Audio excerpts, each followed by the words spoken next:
The 80s gave us legendary sitcoms like Cheers and The Cosby Show, but some hidden gems got lost in the shuffle. These 8 underrated 80s sitcoms that deserve a comeback weren't just forgotten relics.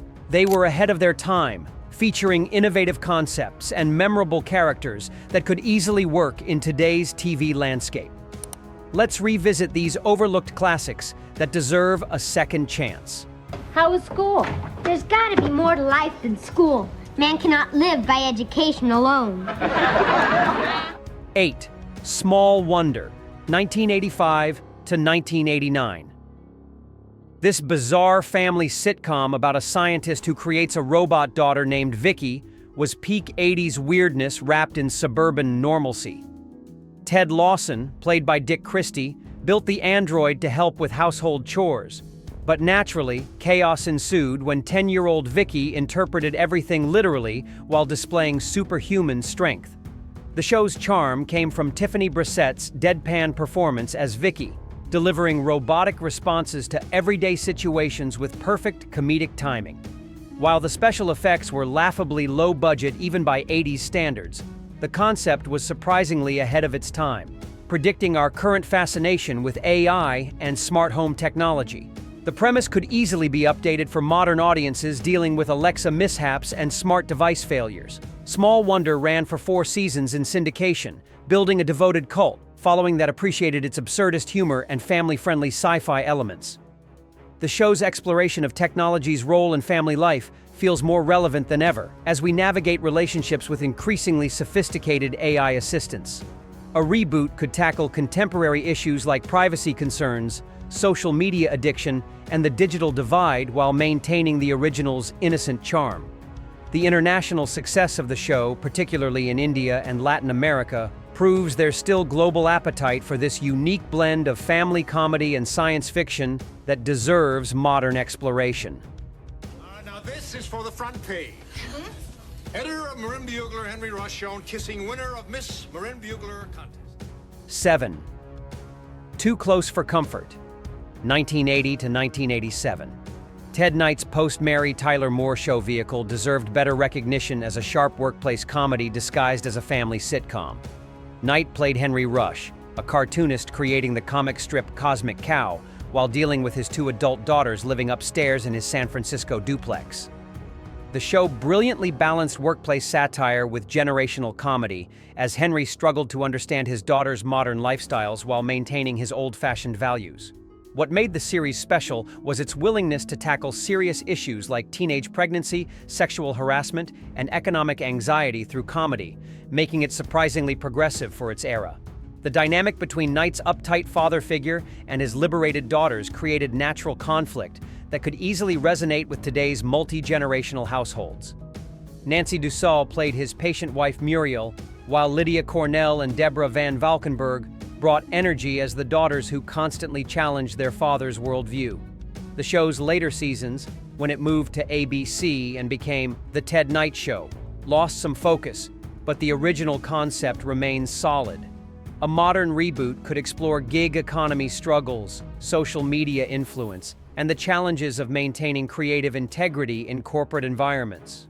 The original show's blend of workplace comedy and family dynamics laid groundwork for successful modern series like Bob's Burgers and The Middle, proving that Henry Rush's world of creative frustration and family love could find new audiences today.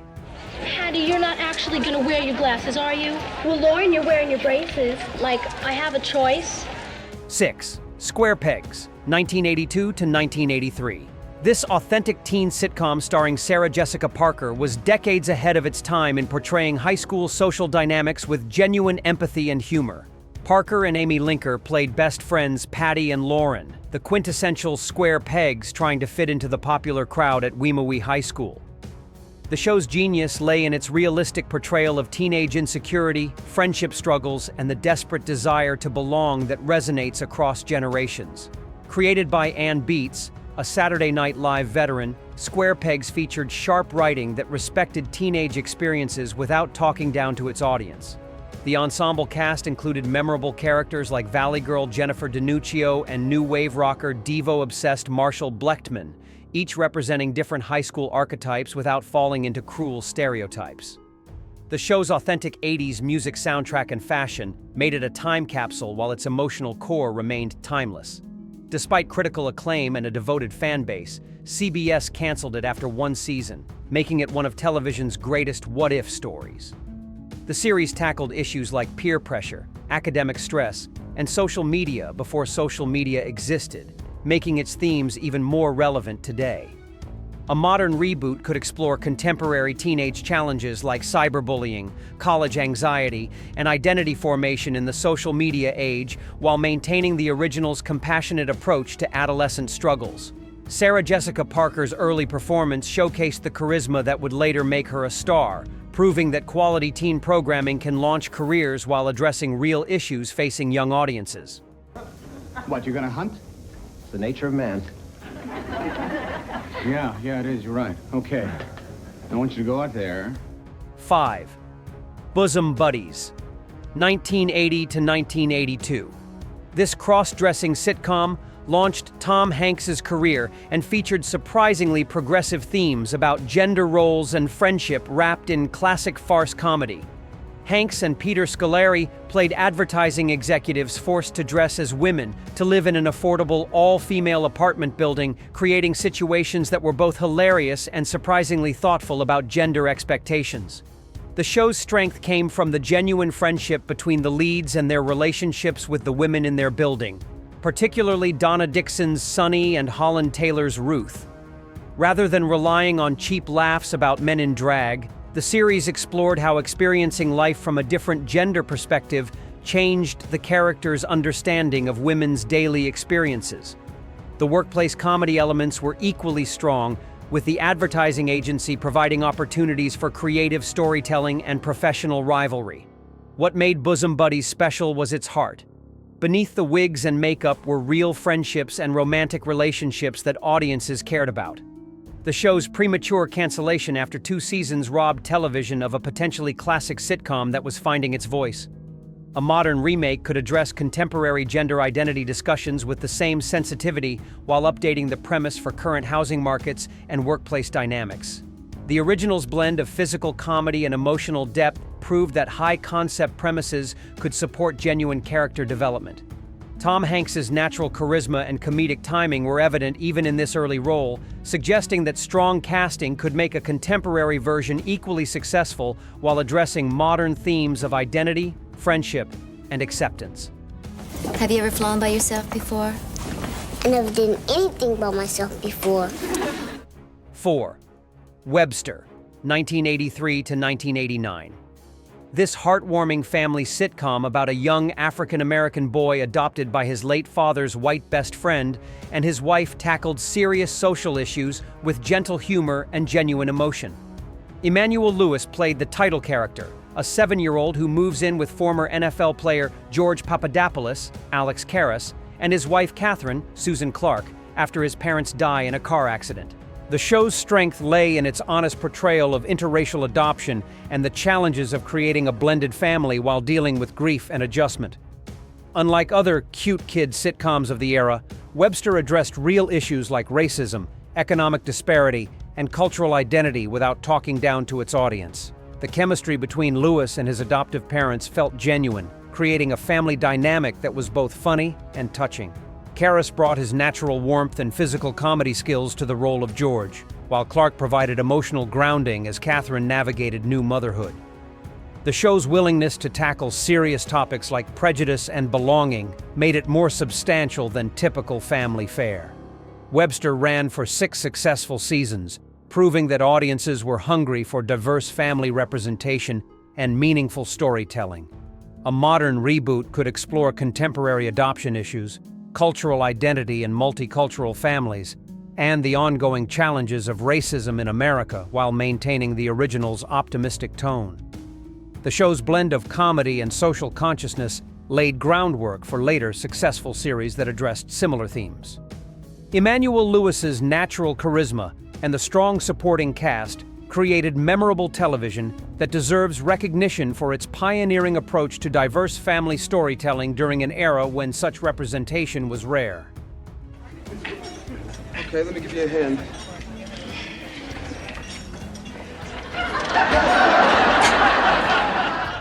3. Perfect Strangers, 1986 to 1993. This culture clash comedy about naive immigrant Balki Bartokomous and his American cousin Larry created one of the 80s most endearing odd couple pairings. Bronson Pinchot's performance as the childlike Balki from the fictional Mediterranean island of Mypos was both hilarious and surprisingly touching, while Mark Lynn Baker's neurotic Larry provided the perfect straight man foil. The show's genius lay in using Balki's innocent perspective to comment on American culture, often revealing the absurdity of customs we take for granted. The series worked because beneath the physical comedy and catchphrases like "Don't be ridiculous" was genuine affection between the cousins and their shared journey of personal growth. The addition of Rebecca Arthur and Melanie Wilson as their girlfriends and later wives, Jennifer and Mary Ann, created a solid ensemble that supported the central relationship. Perfect Strangers succeeded in making immigrant experiences both funny and relatable without resorting to cruel stereotypes or xenophobic humor. The show's 8-season run proved that audiences connected with its themes of family, acceptance, and pursuing the American dream. Balki's optimism and Larry's ambition created natural conflict that drove storylines while their friendship provided emotional anchor. A modern reboot could address contemporary immigration issues, cultural assimilation challenges, and economic mobility while maintaining the original's positive spirit. The show's blend of physical comedy and heartfelt emotion influenced later successful series about unlikely friendships and cultural differences. Pinchot's committed performance and the show's consistent quality made Perfect Strangers a comfort food sitcom that deserves rediscovery by new audiences seeking genuinely uplifting television. They are? Your parents are going to be gone all weekend? That's great. I'm hungry. 2. M.R. Belvedere, 1885 to 1990. This updated take on the classic gentleman's gentleman premise brought British sophistication to suburban Pittsburgh with unexpected charm and social commentary. Christopher Hewitt played the title character, an erudite English housekeeper hired by the working-class Owens family to help manage their chaotic household.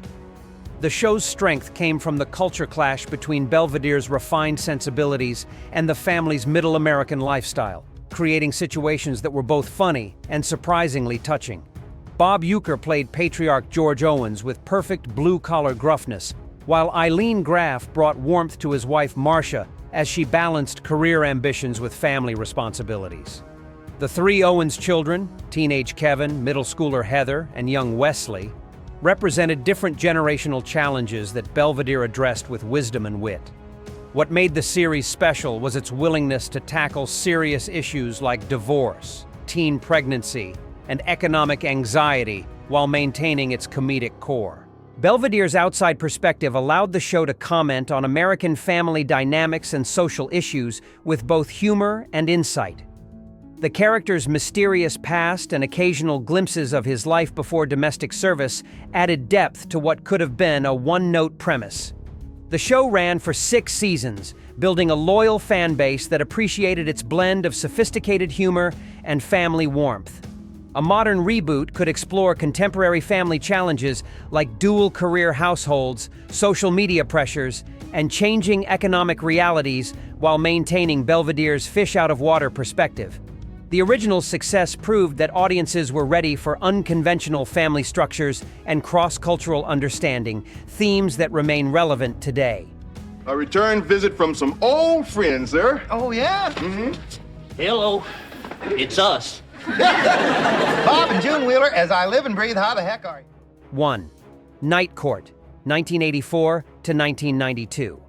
This workplace comedy set in a Manhattan municipal court was far ahead of its time in combining surreal humor with genuine social consciousness. Harry Anderson played Judge Harry Stone, an optimistic young magistrate dealing with the parade of eccentric characters who passed through his nighttime courtroom.